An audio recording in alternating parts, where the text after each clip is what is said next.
Un des trends qu'on voit sur IG en ce moment, c'est les fameux game day lift. De lever des poids la même journée que ta game, un peu avant ta game pour aller chercher un effet d'activation ou des fois après la game. Aujourd'hui, on parle un petit peu de ça en début d'épisode, mais je vais surtout te dire c'est quoi la meilleure alternative que tu peux faire pre-game pour avoir un effet d'activation et surtout ne pas être sourd.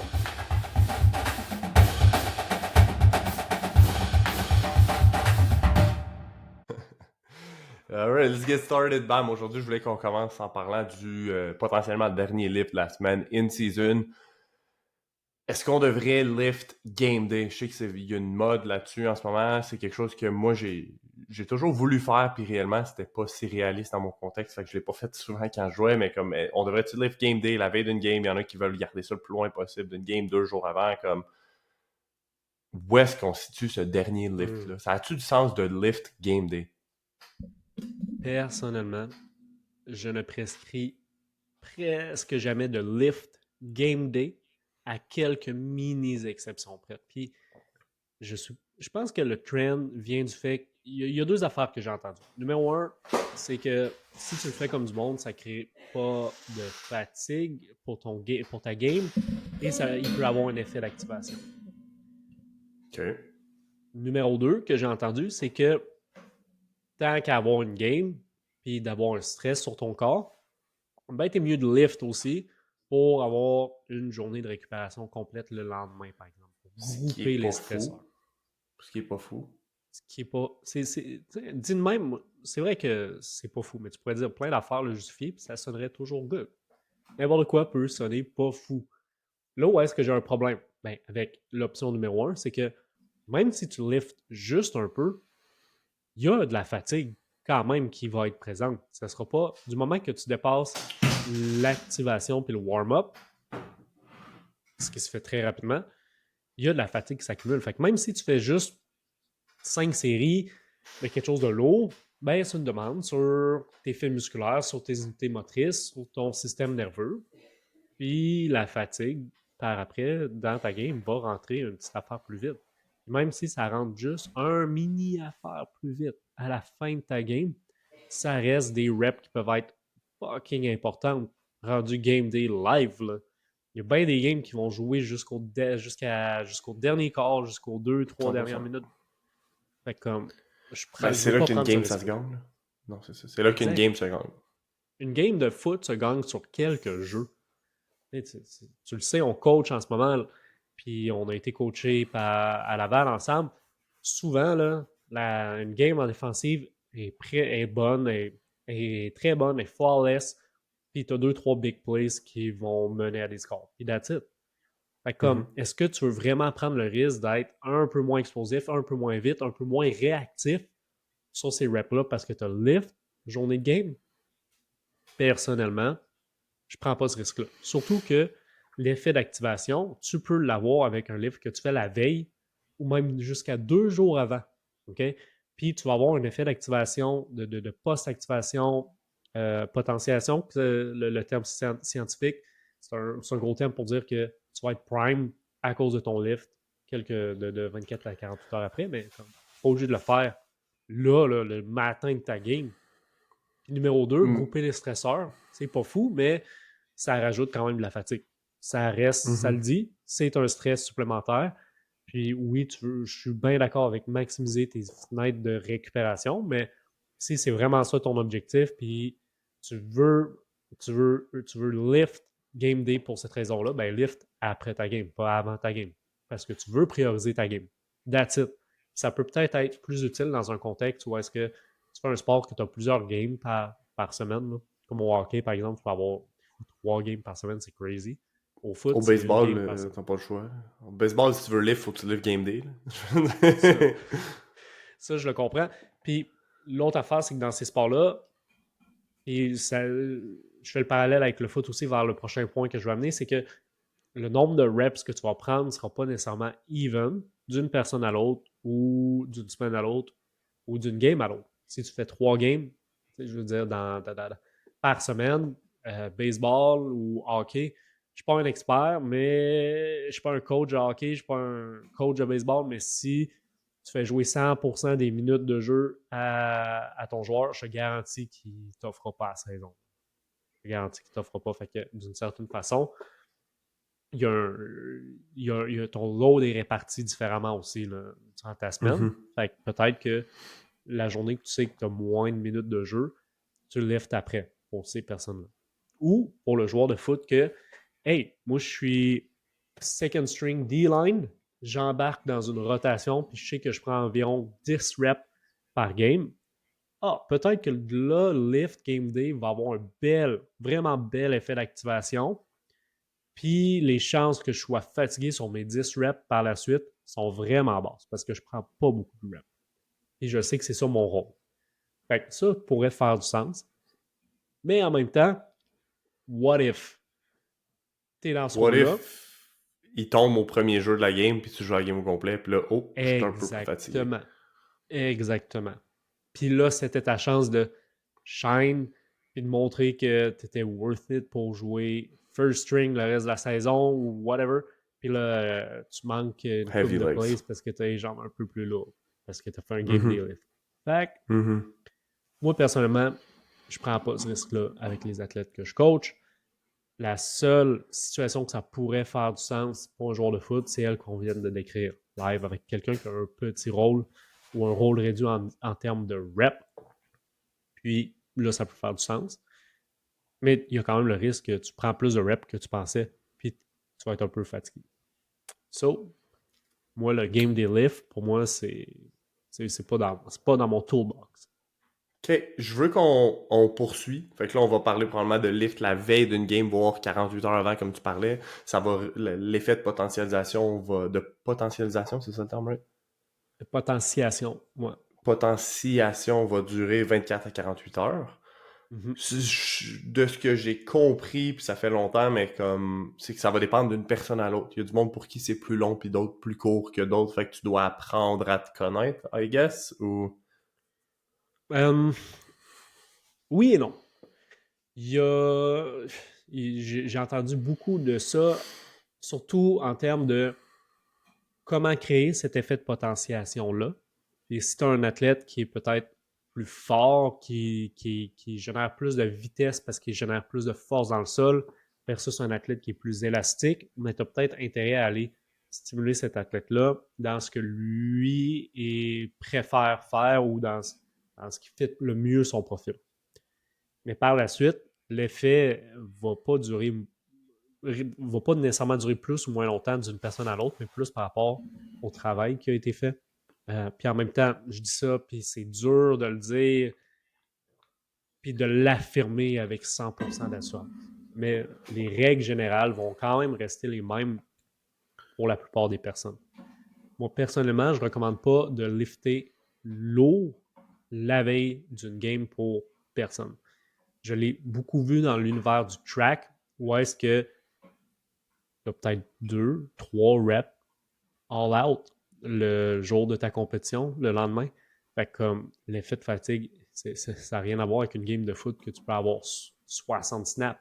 Ou est-ce que là, tu vas faire 60 actions? C'est pas le même contexte. Donc, pour un joueur de foot, je préfère y aller avec des mouvements dynamiques, plus light, ou isométrie, ou en isométrie, où est-ce que ton risque de fatigue ou de soreness est beaucoup plus bas que si tu levais des poids lourds, tu faisais un half squat avec bien de la charge. Parce que tu peux quand même être raqué de cette charge-là juste parce que tu vas générer énormément de tension en mouvement, fait dans une action concentrique avec une charge. OK. So, comment est-ce qu'on structure cette journée-là pour minimiser l'effet de fatigue, éviter le raquage musculaire, puis aller chercher cet effet-là qui peut nous aider game day, dans le fond, t'sais. Est-ce que l'objectif, c'est de travailler certaines qualités qu'on n'a pas encore travaillées dans la semaine, retravailler certaines qualités qu'on a travaillées dans la semaine, ou simplement se préparer pour la game? L'objectif numéro 1, c'est de te préparer pour la game, que tu sois prime pour le lendemain. En numéro 2, peut-être que si tu as fait un peu moins de puissance, ben ça va cocher cette case-là dans ton maintien in season. Fait que tu peux faire d'une pierre deux coups, absolument. Mais je prioriserai quand même dans le choix de mes mouvements et comment tu vas le structurer. qu'est-ce qui va fonctionner le mieux dans ton contexte pour t'activer pour la game le lendemain. OK? Donc, je te donne un exemple. Les 2 méthodes que j'utilise le plus pour cette journée-là vont être des mouvements dynamiques. Balistiques, quand on parle de mouvement balistique, c'est un mouvement que tu vas accélérer au maximum puis que la nature du mouvement ne fera pas en sorte que tu ralentis. Par exemple, je lance un ballon, je l'accélère au maximum, puis c'est la gravité qui va faire en sorte que le ballon va décélérer. Versus si je fais un speed bench, ben oui, j'accélère, mais à un moment donné, mon range of motion est fixe, donc je suis obligé d'arrêter d'accélérer le mouvement. Versus je lance le ballon, ben le ballon va accélérer au maximum, puis après, il va tomber. Puis un jump squat, c'est un mouvement balistique parce que j'accélère au maximum, je saute le plus haut possible, c'est la gravité qui me ramène. Versus un speed squat, c'est la grandeur du range of motion, c'est ma grandeur qui va déterminer c'est quoi mon range of motion, puis je vais être obligé de décélérer quand je vais arriver en fin de mouvement. Donc, ça, c'est numéro 1, mouvement balistique. Numéro 2, on va à l'inverse complètement, c'est d'utiliser des mouvements qui n'ont pas de mouvement, avec un mouvement isométrique, puis sans utiliser de charge externe. La stratégie que j'aime utiliser, c'est un overcoming ISO, où est-ce que je me set up contre des pins, par exemple, et là, je vais générer un grand effort sur une très courte durée de temps, sans mouvement, en essayant, par exemple, un back squat overcoming ISO contre des pins. Je vais essayer de squat presque le plus fort possible. Je vais mettre une bémol. Puis, tu le tiens pour, moi, j'y vais max, gros max, à 15 secondes. 15 secondes, c'est quand même long pour de vrai. Fait que, honnêtement, tu fais ça pour 10 secondes, 5 à 10 secondes, va être un sweet spot. Cool. C'est les deux types de mouvements ou types de méthodes que j'aime utiliser. Puis c'est ce qui est à mon expérience. Dans une séance, est-ce que tu fais les deux? Puis quel tu vas faire en premier? Je peux faire les deux, absolument. L'ordre, après ça, j'aime les pairer, soit pour créer un effet de contraste, ou je vais commencer par les mouvements balistiques, puis je vais move on vers les mouvements de isométrie, qui sont plus en force. Donc, concrètement. Puis ici, il va y avoir quand même plus de variance selon la préférence de l'athlète que la session de force, par exemple. OK? Donc ici, c'est vraiment l'idée, c'est de trouver un mouvement que j'enjoy et que je peux faire avec un grand effort. Ça va être le plus important. Puis avec un setup qui n'est pas compliqué. Fait que si toi, ça te fait chier de faire du back squat overcoming ISO, on ne fera pas ça. Parce que c'est pas tout le monde qui apprécie le setup précisément. C'est important pour moi que ce soit un setup simple à utiliser. Généralement, je vais avoir 3 ou 4 mouvements. OK? Fait que 2 mouvements de un peu plus lower body focus, puis 2 mouvements un peu plus upper body focus. Mais l'idée, c'est quand même d'utiliser ton corps au complet. Parce que l'effet de potentiation, il y a un petit effet qui est général. Fait que par exemple, je fais un back squat, un jump squat, pardon, en power, ben, ça va surtout me rendre plus performant 24 à 48 heures par la suite sur des mouvements similaires. Fait que des mouvements de saut vertical, par exemple, ou des mouvements qui utilisent tes jambes dans un pattern de squat. Mais il va avoir quand même un effet de potentiation générale, mais moindre. Donc, l'idée, c'est de stimuler le plus grand nombre ou le plus de movement pattern possible. Et la meilleure façon de faire ça, c'est pas de faire 25 mouvements, c'est de faire des mouvements qui utilisent ton corps au complet dans le mouvement. Donc, 2 qui sont un peu plus lower body focus, 2 qui sont un peu plus upper body focus. Et là, j'essaie de faire un mix. À partir de là, ça peut être. Je vais jamais aller en bas de 2 balistiques, puis 2 overcoming ISO. Ça, c'est le maximum de overcoming ISO que je fais. Ça serait ce split-là. Mais il y a des athlètes avec qui je fais juste 4 mouvements balistiques et that's it. OK? Puis comment tu choisis ça? Combien de balistiques tu fais, tu sais? Okay, préférence de l'athlète, son background, son expérience. Je fais un petit peu aussi de profilage. Fait que si cet athlète-là, j'ai remarqué qu'il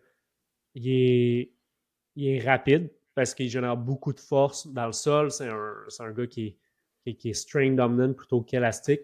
Je vais favoriser un peu d'overcoming ISO pour cette personne-là. Cool. Sans dire que c'est parce qu'il réagit le mieux physiologiquement à ça. C'est que psychologiquement, il aime se sentir fort, il aime push, il aime sentir qu'il génère de la tension musculaire. Good, on va lui donner ce qu'il aime.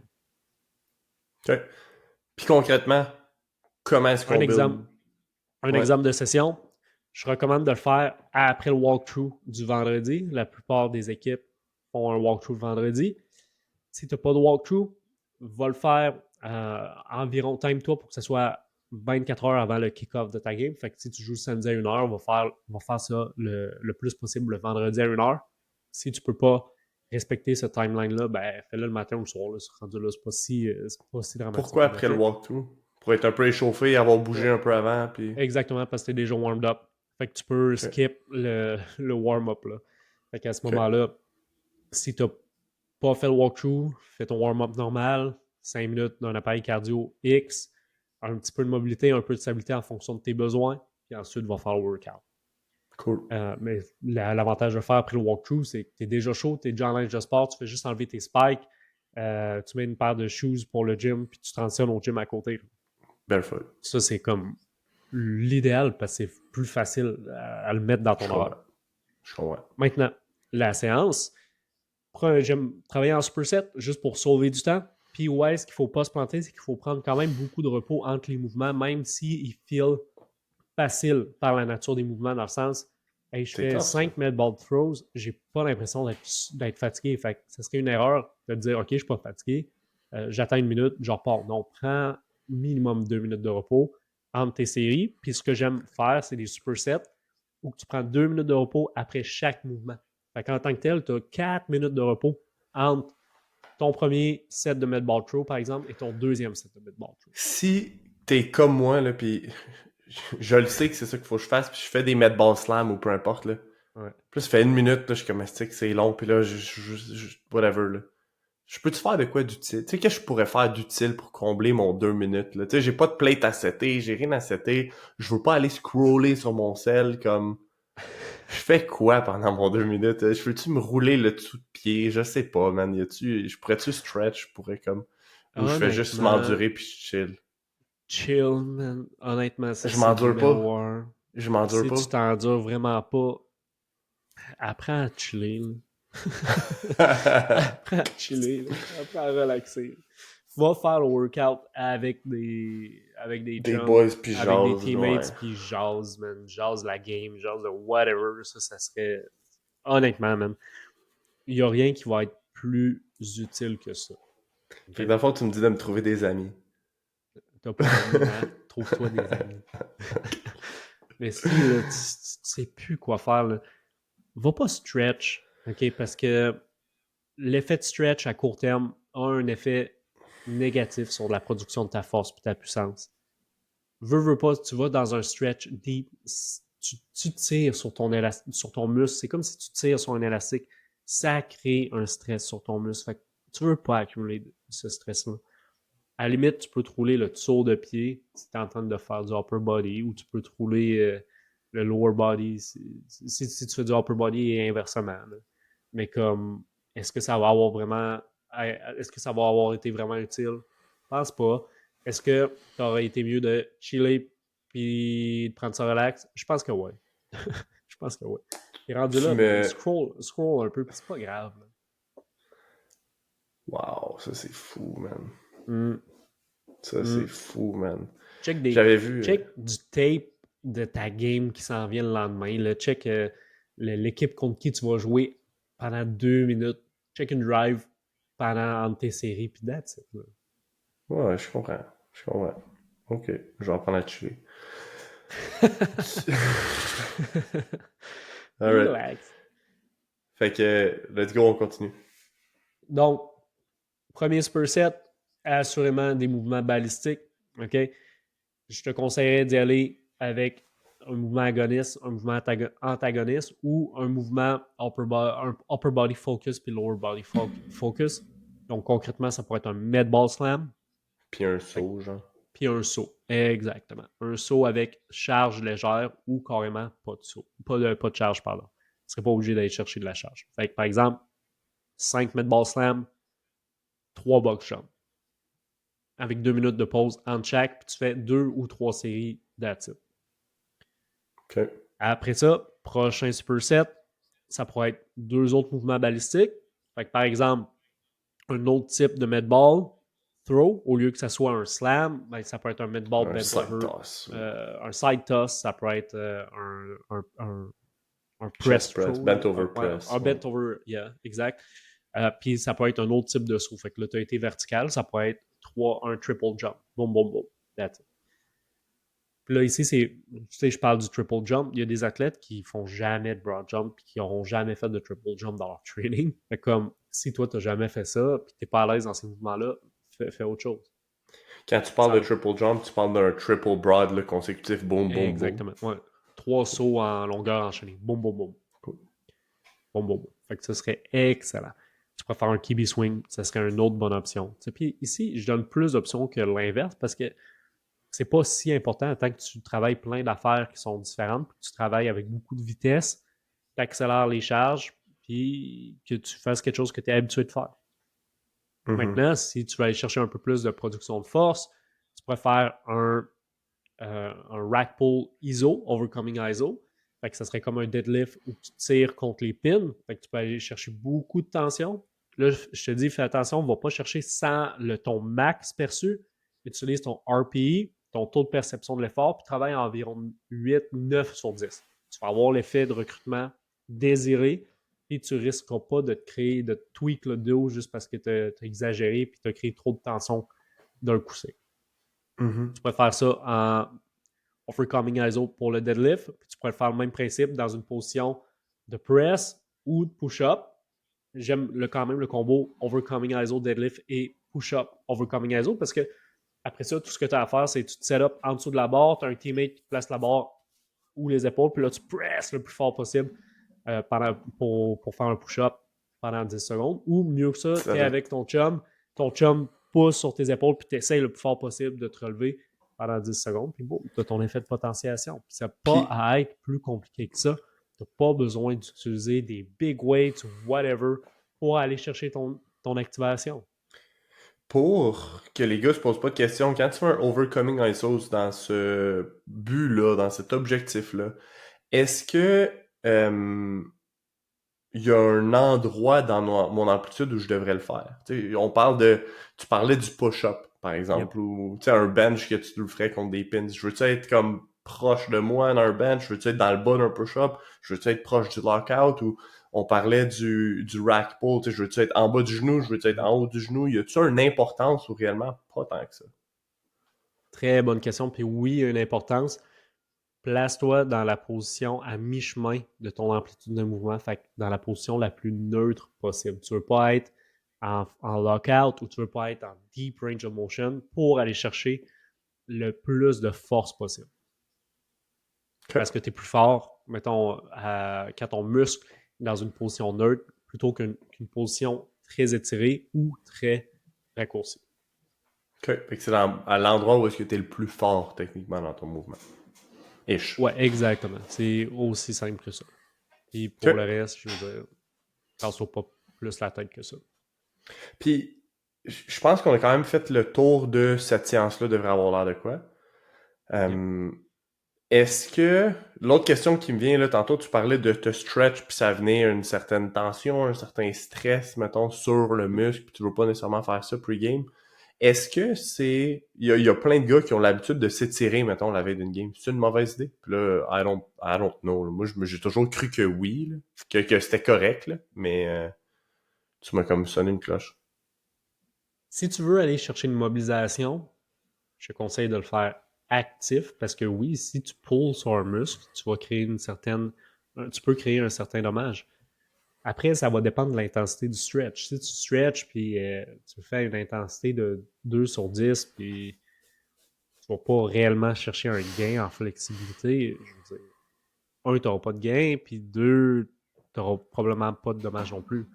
Mais je sais pas si ça t'est déjà arrivé, mais j'ai déjà été sore d'avoir trop stretch ou d'avoir été trop deep dans mon stretch. Récemment, j'ai commencé à travailler sur mon side split puis mon front split.